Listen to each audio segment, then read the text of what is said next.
वजीर खारजा अब्बास अरागची पाकिस्तान आए और पाकिस्तान से वापस चले गए। वापस वो ओमान में गए हैं। जिस तैयारे में वो आए उसमें वो ओमान नहीं गए, बल्कि पाकिस्तान से दूसरा तैयारा लेकर वो ओमान गए मुबैना तौर पे, जो इतलात आ रही हैं। इसकी कोई कंफर्मेशन मेरे पास नहीं है, लेकिन ये सोशल मीडिया पे रिपोर्ट हुआ है। तो ईरानी वजीर खारजा दौरा मुकम्मल करके वो ओमान चले गए और अब खबर आ रही है कि वो दोबारा पाकिस्तान आएंगे। देखिए, ये जब ईरान ने दौरा शुरू किया था तो दो चार चीजें उन्होंने क्लियर की थी। उन्होंने कहा था कि खित्ते के वो ममालिक जिनके साथ बेहतरीन ताल्लुकात हैं ईरान के या बरादराना ताल्लुकात हैं, वो उनका दौरा करने के लिए अब्बास अरागची निकले। 3 ममालिक का जिक्र किया गया था कि वो पाकिस्तान आएंगे, फिर ओमान जाएंगे और फिर रूस जाएंगे।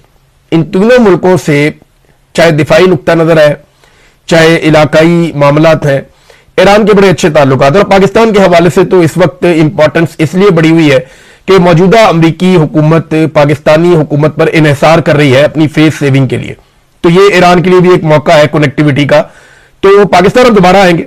और ये जो सरकारी मीडिया है ईरान का, उसने ये दावा किया, और सरकारी मीडिया ईरान का, उनकी तरफ से ये चीज सामने आई है कि दोबारा से ईरानी वजीर खारजा पाकिस्तान पहुंचेंगे और पाकिस्तान में दोबारा आके दौरा करेंगे और कुछ चीजें जो है वो दोबारा डिस्कस होंगी। तो मैं आपको थोड़ा सा बता देता हूं कि एक्चुअली इसका बैकग्राउंड क्या है। मैंने आपको खबर दी थी अपने पिछले वीलॉग में, और मैंने आपको बताया था कि अमेरिकन के बारे में कोई कंफर्मेशन नहीं है। ईरान ने आने से पहले एक तो यह बताया था कि वो कहां कहां जाएंगे दौरे पर। दूसरा, उन्होंने एक और बात कही थी। उन्होंने कहा था कि अमेरिका के साथ मुज़ाकरात उनका मंसूबा नहीं है, या इस दौरे के अंदर कहीं पे अमेरिका के साथ मुज़ाकरात शामिल नहीं है उनके मंसूबे में। एक तो उन्होंने यह भी कहा था। एक और बात भी की थी कि अरागची ईरान के एटमी मवाद के हवाले से या एटमी प्रोग्राम के हवाले से किसी किस्म की बातचीत करने नहीं आए, और अगर वो बातचीत करनी है तो वो ईरान की जो बाकी सीनियर क़यादत है वो उनकी मुशावरत से होगी। ऐसे तो नहीं वो उठकर कर सकते बातचीत। बहरहाल, जो पैगामात मैंने आपको बताया था कि 2 तरह की चीजें की थी अरागची ने पाकिस्तानियों से मुलाकात में। एक, उन्होंने बताया कि अमेरिका ने कहां कहां पे काम खराब किया और अमेरिकन मुतालबात के जवाब में ईरान का रद्द-ए-अमल क्या है और ईरान की तजावीज क्या है जंगबंदी के लिए, जिससे कुछ अमेरिका को भी फेस सेविंग मिल जाए और ईरान का भी नुकसान ना हो। और दूसरी बात यह है कि उन्होंने बताया कि वो तो आपने उर्मत उन्होंने खोल दी थी, तो जब अमेरिका ने नाकाबंदी की तो वहां से काम खराब हो गया। तो ना सिर्फ ईरानी मुतालबात सामने रखे बल्कि ईरानी तहफुजात भी सामने रखे, बल्कि ईरान ने कुछ तजावीज भी दी पाकिस्तान को कि यह अमेरिका के साथ शेयर की जाए। अब जब तक नाकाबंदी है, ईरान ने एक और बात की है, तब तक हम बराह रास्त अमेरिका के साथ बात नहीं करेंगे।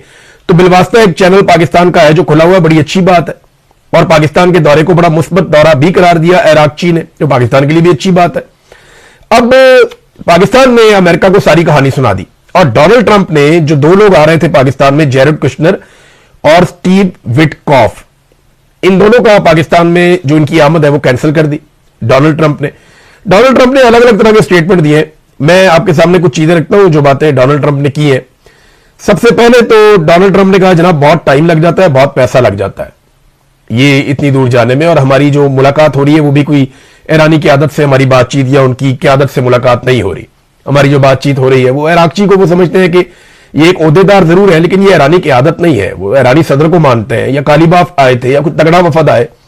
तो एक तो डोनाल्ड ट्रंप ने बहाना बना दिया। देखिए, एक्चुअली अमेरिका बातचीत करना चाहता था और वो कोई रास्ता बातचीत का निकाल भी रहे थे। ईरान भी बातचीत करना चाहता है, लेकिन हालात अब ईरान के लिए ऐसे नहीं है कि वो फ्रस्ट्रेशन शो करे कि वो बातचीत करना चाहता है। पाकिस्तान ये चाहता है कि दोनों को बिठा के मामला किसी तरह रिजॉल्व करके तो इसका सहरा पाकिस्तान के सर पे बांध दिया जाए।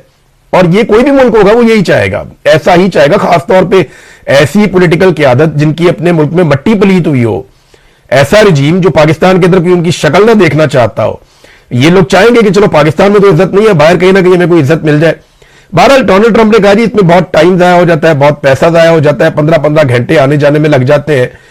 तो फिर कोई ऐसी दस्तावेजात हमें थमा दी जाए जिसके ऊपर फिर हम दोबारा गुफ्तगू करें। तो ट्रंप ने अब पाकिस्तान से सारा मुशावरत कर दी, पाकिस्तान ने उन्हें सारा कुछ बता दिया एज इट इज। ट्रंप जो है वो उसको अब वहां स्टडी करेगा और उसके बाद वो मुशावरत करेगा अपने लोगों से। वो पाकिस्तान को बताएगा, पाकिस्तान फिर ईरान को बताएगा, और ये सिलसिला ही चलेगा। इसीलिए अरागची अभी दोबारा पाकिस्तान आ रहे हैं। अरागची जो है वो आज शाम को पाकिस्तान पहुंचेंगे और उसके बाद उनका मास्को का दौरा है जो उसके बाद करेंगे। ये दौरे बहुत इंपॉर्टेंट है, ये कोई छोटी बात नहीं है। तो डोनाल्ड ट्रंप ने कहा कि हमारे हाथ में बहुत सारे कार्ड्स हैं और हम तैयारों में इतने लंबे लंबे ट्रैवल 15-15 घंटे के नहीं करेंगे। और ईरान के ऊपर अब मुनसर है कि वो हम पे टेलीफोन के जरिए मामला कर सकते हैं। यानी ईरान अगर चाहता है कोई डील करना है, कोई मामला हल करना चाहता है, तो हमारे साथ बराह रास्त कॉल कर ले। ये डोनाल्ड ट्रंप ने कह तो दिया, लेकिन ये सब जानते हैं कि एक्चुअली ये मुज़ाकरात किस तरीके से आ रहे हैं। तो जैसे ही डोनाल्ड ट्रंप ने कहा ना उनके बंदे नहीं आ रहे, साथ ही शुक्र है इस्लामाबाद खुल गया। लगभग 2 हफ्ते तक इस्लामाबाद के शहरियों को इन्होंने कर्फ्यू में रखा हुआ था। दवाइयां भी इस्लामाबाद में नहीं आ जा रही थी, पेट्रोल पंप भी सारे बंद थे, मार्केटें इन्होंने बंद कर दी थी, तालीमी इदारे, सेहत के मामला सारे बिगड़ गए थे, कारोबारी मराकज बंद थे, दफातर बंद थे, अदालतें तक बंद रही वहां पे इस्लामाबाद में। ये सारा कुछ किया गया सिर्फ और सिर्फ के अमरीकी नुमाइंदगान आ रहे हैं। देखे ना, इराकची तो भी वापस आ रहे हैं, इराकची तो आज वापस पहुंच जाएंगे, लेकिन बंदिश तो नहीं है इस्लामाबाद में। इसका मतलब यह है कि इराकची के मामले में सिक्योरिटी के वो कंसर्न्स नहीं है पाकिस्तान के, जो अमरीकी स्टीव विटकॉफ या जेरेड कुशनर या जेडी वेंस, या अगर बहुत कम चांसेस थे कि ट्रंप आ जाता, तो उनको पाकिस्तानी मिलिट्री एस्टेब्लिशमेंट कुछ और समझती है और उनके लिए पूरा मुल्क बंद कर सकती है। लेकिन ट्रंप को इस बात का ख्याल है कि वक्त और पैसा जाया होता है, लेकिन हमारी जो मिलिट्री बैक्ड रिजीम है पाकिस्तान में, उसको इस बात का ख्याल नहीं है। उन्होंने दारुल हुकूमत को बंद रखा 2 हफ्ते तक, लोगों का वक्त भी जाया किया, पाकिस्तान का पैसा भी जाया किया, अरब रुपए का नुकसान भी किया। देखिए वो अपने मुल्क के बारे में कैसे सोचता है कि वक्त भी जाया नहीं करना, पैसा भी जाया नहीं करना, और हम कैसे सोचते हैं कि उनके सिर्फ आने की उम्मीद है और हमने 2 हफ्ते तक पाकिस्तान को बंद रखा। बड़ी अफसोसनाक बात है, ये हमने किया।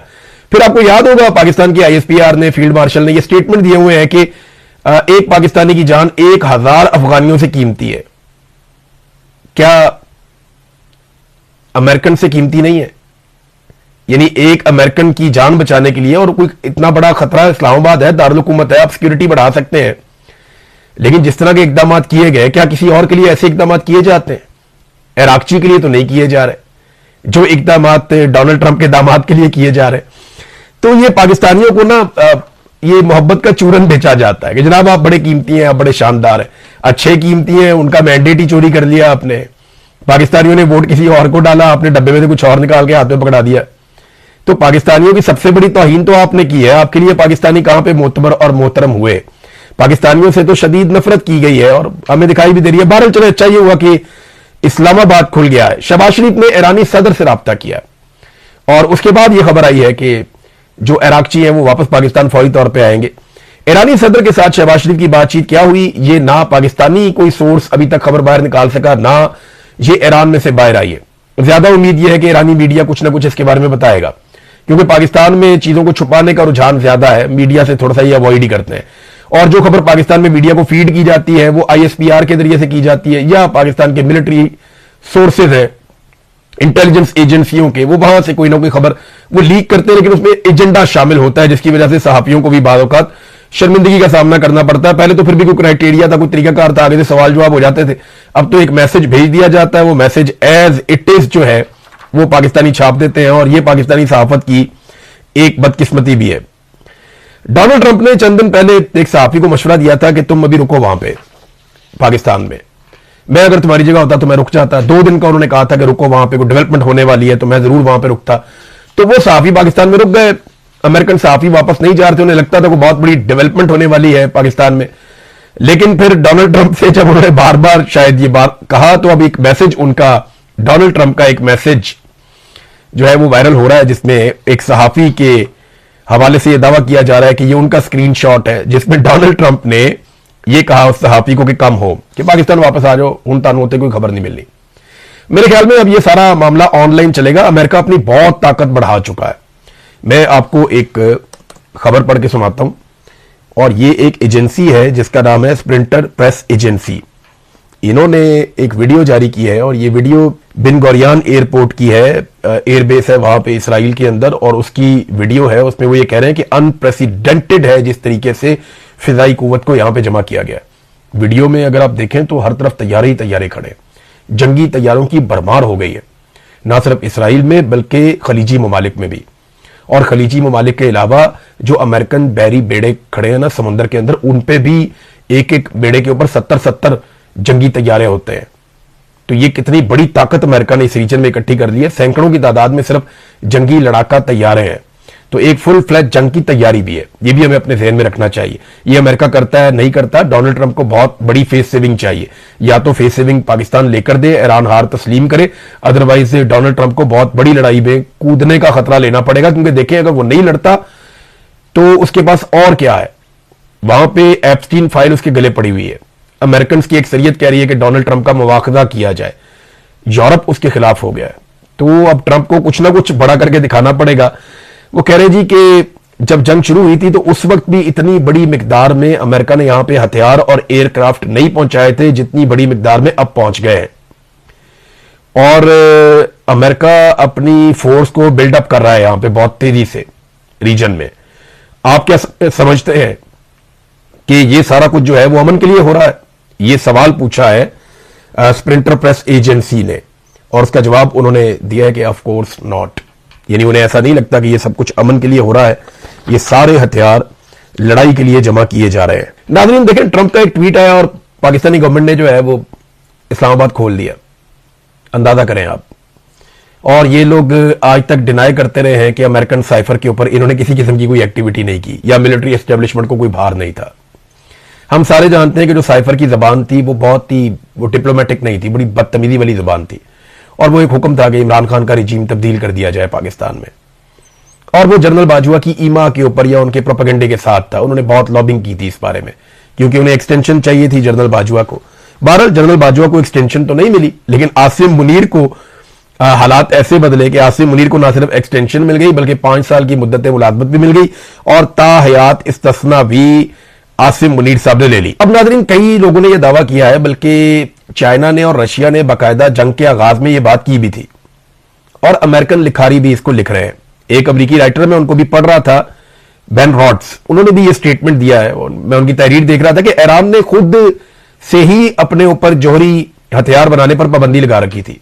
आयतुल्लाह अली खामनाई का एक फतवा भी मौजूद था कि ईरान एटमी हथियार नहीं बनाएगा। तो ट्रंप ने पिछले दौरे हुकूमत में ओबामा वाली डील खत्म कर दी थी, जो एटमी डील ईरान के साथ हुई थी। और ऐसा लगता है कि ईरान पर हमले के जवाब के लिए ट्रंप को और इसराइल को एक फाल किस्म का जौहरी प्रोग्राम ईरान में चाहिए था, ताकि एक वजह बने कि हमने ईरान के ऊपर अटैक करना है। यह हमला कभी भी जौहरी प्रोग्राम के बारे में था ही नहीं, यह दावा किया गया इस सहाफी की जानिब से भी, और बहुत सारे लोग ये कहते हैं। एक्चुअली वो ईरान में रजीम तब्दील करना चाहते थे। इसके लिए रजा पहलवी को भी तैयार किया गया था। वो आजकल टमाटर और केचप से उनकी तवाज़ो हो रही थी, वो जर्मनी में थे शायद। तो मामला यह है कि रजीम तो तब्दील नहीं हो सका ईरान में। अब उसके लिए अब आप मुज़ाकरात के जरिए से तो कभी अचीव कर नहीं पाएंगे, बल्कि जो ईरान के अंदर रजीम है वो पहले से बहुत ज्यादा मजबूत हो गया। इसराइल ने दावा किया कि वो खामनेई के पूरे खानदान को खत्म कर देंगे। अमेरिका के इशारे का उनको इंतजार है कि ट्रंप वो कहे, और इसराइली वज़ीर दिफा ने कहा जी हम तबाही फेर देंगे। शायद उनके पास कोई इंटेलिजेंस है, लेकिन एक खबर जो बड़ी खौफनाक है, और ये बड़ी खबर है, मुझे लगता है कि आज की अगर कोई बड़ी ब्रेकिंग हो सकती थी तो वो ये होनी चाहिए थी। ये खबर जो है, ये न्यूयॉर्क टाइम ने एक दावा किया है। ये दावा ये कहता है कि ईरान के पास इस्फहान के पहाड़ों की गहराई में एक नई एटमी साइट हो सकती है, जहां वो अपने पास पहले से मौजूद 11 टन यानी 11,000 केजी यूरेनियम के जखायर से अफजूदगी का काम कर सकते हैं। ईरान के लिए 11 टन जखीरे की जगह का इल्म ना होना एक गैर यकीनी सूरत हाल है, और ये एक सियासी बर्तरी भी है। व्हाइट हाउस को ईरान के जौहरी प्रोग्राम पर मशवरा देने वाली एक टीम ने कहा कि ईरान के बहुत से चोटी के साइंसदान मारे जा चुके हैं, लेकिन अगर वो फैसला कर लें तो उनके पास अब भी जौहरी हथियार बनाने की बुनियादी सनती सलाहियत मौजूद है। अब ये बात इस वक्त की जा रही है, मैं इसको यानी इस तरह देख रहा हूं कि ईरान के ऊपर हमले का एक जवाब भी हो सकती है ये बात, कि इस्फहान की पहाड़ियों की गहराई में ईरान ने कोई एक ऐसी एटमी साइट बनाई हुई है जिसके बारे में अमेरिका को या दुनिया को इल्म नहीं है, और ईरान वहां बहुत बड़े पैमाने पर यूरेनियम की अफसूदगी कर रहा है या कर सकता है। यह बड़ी डेंजरस बात है। ईरान की जानब से इसकी तरतीब सामने आएगी, क्योंकि खबर यह अभी थोड़ी देर पहले आई है और मैंने फौरी तौर पर इस खबर को पढ़ा। मुझे हैरत हुई कि यह क्या किया इन्होंने, लेकिन मेरा अंदाजा यह है कि जैसे इराक के ऊपर जब अटैक किया गया तो यह कहा गया कि यहां पर खतरनाक कीमियाई हथियार है, लेकिन वो हथियार आज तक दुनिया को नहीं मिले। पूरा इराक इन्होंने तबाह कर दिया।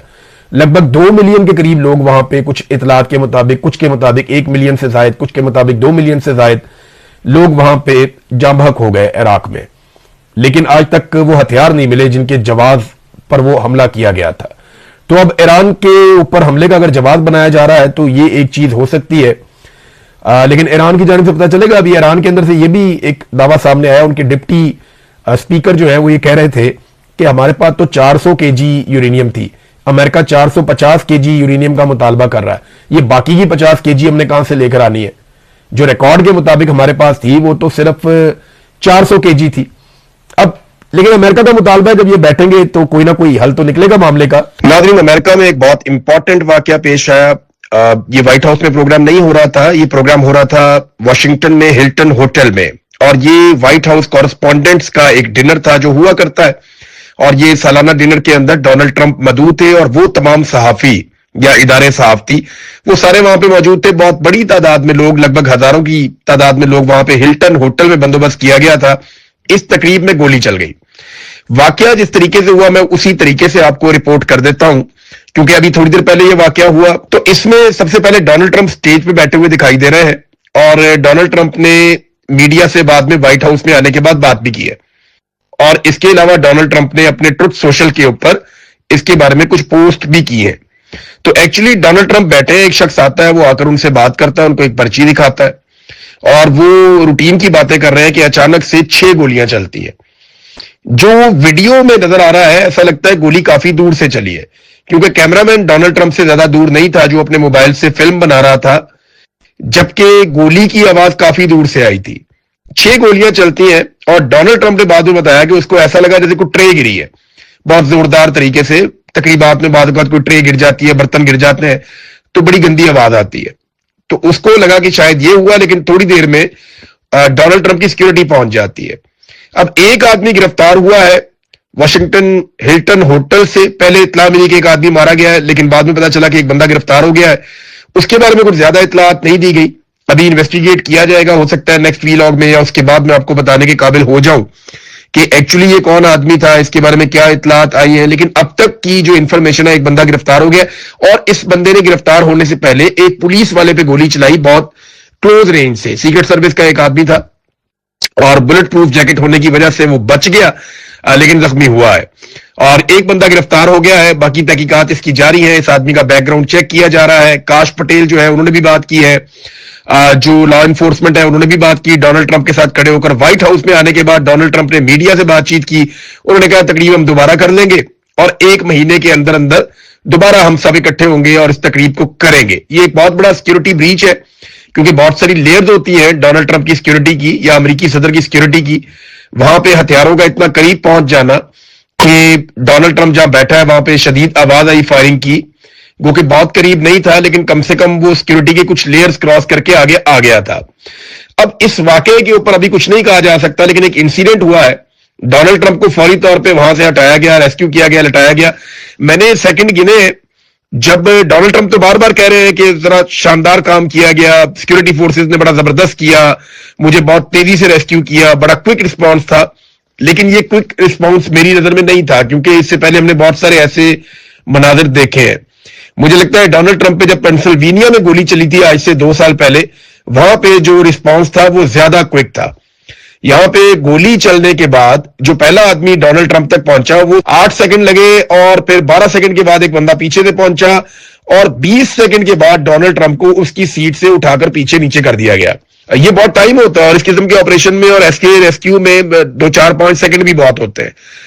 इतना क्विक नहीं था, लेकिन डोनाल्ड ट्रंप ने सबकी तारीफ की है। वाकई की मजीद तफसीलात आएंगी, आपके साथ शेयर करेंगे। तो ये एक वाकया हुआ है, अब इसके असरात क्या होंगे अभी कुछ नहीं कहा जा सकता, क्योंकि अमेरिका के ईरान के मुज़ाकरात वाला मामला भी चल रहा है, या रीजन में भी एक लड़ाई चल रही है, तो हम बाद में इस पे बात करेंगे। नाज़रीन, थोड़ा सा पाकिस्तान की तरफ आते हैं। देखिए, पाकिस्तान को ना अब जरा चौधराहट से बाहर आना चाहिए। हम ना बचपन में ऐसे कैरेक्टर्स को देखते थे लाहौर के मोहल्लों में, जिनके घर में राशन नहीं होता था, जेब में पैसे नहीं होते थे, गाड़ी या मोटरसाइकिल में पेट्रोल नहीं होता था, सिगरेट भी मांग के पीते थे, लेकिन रोजाना शाम को कलफला सूट पहन के चौक में आके बैठ के बड़के मारते थे।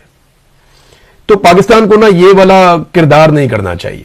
ये इस किस्म के कैरेक्टर लाहौर के चौकों में तो चल जाते हैं, जच जाते हैं, उम्रें इनकी गुजर जाती हैं, फैमिलियां इनकी रुल जाती हैं, लेकिन यहां पे एक हुकूमत है। आप बाहर चौधराहट दिखाने के चक्कर में पाकिस्तान में खाने को दाने नहीं है। किसान आपका रुल गया, मजदूर आपका रुल गया, मेहनत कश तबाह हो गया, ताजिर तबाह हो गए, मईशत बर्बाद हो गई, महंगाई है, गुर्बत है, बेरोजगारी है, ये चीजें बढ़ती चली जा रही हैं। लोड शेडिंग का एक अजाब है जो कौम के ऊपर आपने मुसल्लत कर दिया है। आपकी बिजली बनाने की कैपेसिटी लगभग 45,000 मेगावाट है और आप कौम को 20,000 मेगावाट भी नहीं दे पा रहे। ये कितनी शर्मिंदगी की बात है कि इतनी कैपेसिटी होने के बावजूद आप आज बिजली पैदा ही नहीं कर पा रहे और कौम से बिल आप कितना ले रहे हैं? 4 गुना बिल ले रहे हैं और 1 यूनिट के इस्तेमाल पे 3 यूनिट के पैसे ले रहे हैं। यानी 1 रुपए वाली चीज 4 रुपए की देते हैं और फिर जब एक आदमी 4 रुपए की चीज लेता है तो उससे 12 रुपए वसूल करते हैं। तो आप अंदाजा करें कि पाकिस्तानी जो है वो 1000% जो है वो ज्यादा पे कर रहे हैं और इसके बावजूद उन्हें लोड शेडिंग मिल रही है। सूरज की रोशनी तक पे आपने टैक्स लगा दिया है। पाकिस्तान की तरफ तवज्जो दें, पाकिस्तान को आगे बढ़ने दें। अब जुमे वाले दिन जनाब कहते हैं पेट्रोल मजीद महंगा कर दिया जाएगा 50-55 रुपए। अगर आईएमएफ ने हमें रिलीफ ना दिया या आईएमएफ ने हमें इजाजत ना दी तो फिर पेट्रोल और महंगा कर देंगे, 50-55 रुपए की लेवी और लगा देंगे। भाई कौम को चूना लगा रहे हैं आप, लेवी नहीं लगा रहे। इतने का तो इमरान खान पेट्रोल नहीं बेचता था जितनी आप लेवी ले रहे हैं कौम से। और अभी ये जो कीमत बढ़ी है ना, मैं आपको फिर बता रहा हूं, ये कीमत पेट्रोल की नहीं बढ़ी, ये टैक्स बढ़ाया इन्होंने। टैक्स को बढ़ा के 80 रुपए से 107 रुपए कर दिया, 27 रुपए कीमत इन्होंने बढ़ा दी।